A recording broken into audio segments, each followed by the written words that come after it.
In today's beaded bracelet tutorial, we'll be learning how to make a beaded bracelet with 2 strands of beads on one clasp. This DIY handmade jewelry making project will be using crimp beads or crimp tubes and a clasp. If you're interested in a tutorial for how to make a bracelet with just 1 strand of beads, I'll link that in the comments.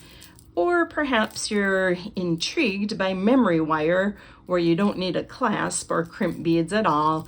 I've got a tutorial for you about that also. It's easiest to attach your clasp to one side of the beading wire before you string the beads on it. I just happen to be stringing beads from both sides of the wire, so I washi taped it to a piece of paper. Perhaps your clasp has little loops like this. In that case, each loop would be for 1 strand of beads. This one is a slide clasp and it has 5 strands of beads. It fits together like so for this charm bracelet. Another example in this necklace is a 3-stranded clasp. The clasp that I'll be using is a simple lobster clasp, and you can attach it to a jump ring or a split ring. So let's get started. A crimp bead or a crimp tube acts as your knot. It holds the beading wire together. So I've got the end of the wire and I'm threading on a really tiny crimp tube. That one happens to be a number 1. Let's go with the end of the lobster clasp. Then we are threading the beading wire back through that tiny tube. Slide it towards the clasp. You can do this next part with a jewelry pliers or a crimping tool. This crimping tool is what I'll be using. Put it in the notch that's closest to the handle. That will bend your crimp bead or your crimp tube, and then complete bending it into a little cylinder or a circle with the notch that's closest to the tip. Give it a little test, make sure it's really on there, and nip off the tail of your beading wire with a wire cutters.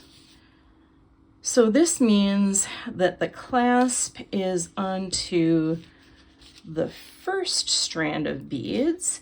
I chose to make 1 strand of beads with the statement beads, larger ones, and the second strand has more seed beads, more of the smaller beads, and they'll lay nicely next to each other on the wrist. Doing the same thing again with taking out another crimp tube, and instead of the clasp this time, either add the jump ring or the jump ring or the split ring to your other end of the bracelet. I'm sliding the second crimp tube close to the other end of the beads, taking the ring and putting it on. Of course, you could do this with more strands of beads also. 3 strands is pretty. Just keep in mind that the more beads on there, the heavier they get. So sometimes it's pretty with just the really tiny seed beads to do multi-strand bracelets with them. My name's Kathleen. I'm a retired elementary art teacher. I love making all things creative and creating with you here on YouTube as well as Skillshare. Now I have that crimp tube on here. We're doing the same thing as on the other side. You can leave these crimp tubes or crimp beads as they are. Sometimes they get a little scratchy, so it can be handy to put a smooth cover or decorative cover over them, and then they look like a regular bead. For this bracelet, those crimp beads are so small, I'll leave them just like they are without even a crimp cover on them. Basically, now you've made a one-strand bracelet. You can see how it fits, and we'll do the same thing with the second strand, just attaching it to the same clasp.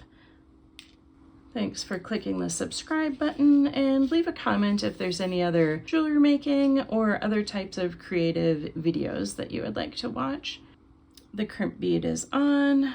You're putting the wire through that exact same loop on whatever kind of clasp you have, like this lobster clasp, and running the tail of the second wire back through the crimp bead. I enjoy handmade jewelry because it's really personalized. It's unique to you. It's got your special energy in it, your choices of beads, just your style. Let's just take a close-up look at how this attaches to there with the double strand, the two strands at once before crimping the second one.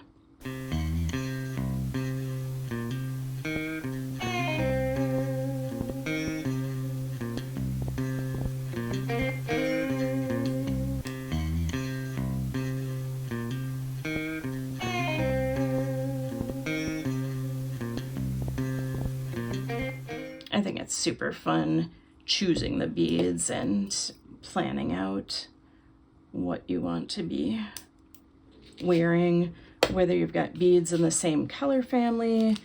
I went for the greens in this bracelet, or whether you have contrasting beads or a pattern on there. Mine is random.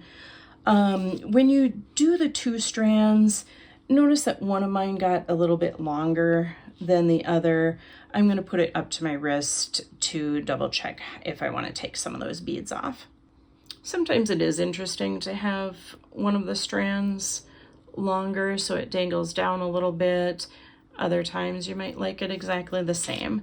I think I can take a couple of beads off from mine. You know what's next. Are you getting the hang of the process now? This is our fourth time crimping the wire, 2 on each end of the bracelet. This time, after stringing the crimp tube onto the last end of the beading wire, you'll be threading it through the same split ring and then back through the crimp tube again in the opposite direction. Crimping pliers are really handy. If you use other jewelry pliers, the crimp tube will be just flattened instead of rounded. It's especially noticeable if you're using larger sized crimp beads and the edges can irritate your skin or catch on your clothing. There's nothing that unusual about making a double-stranded bracelet. It is like making 2 separate bracelets and just attaching them onto the same clasp. To recap, that's a clasp at one end, a split ring at the other, and 4 crimp tubes. How pretty is that? Thank you for creating with me today. I would love to hear what you're creating and what this has inspired you to make. And if you're interested in some beads for your hair, I also will include in the description a link to a snap clip bead hair decoration tutorial. Have a wonderful day and happy creating.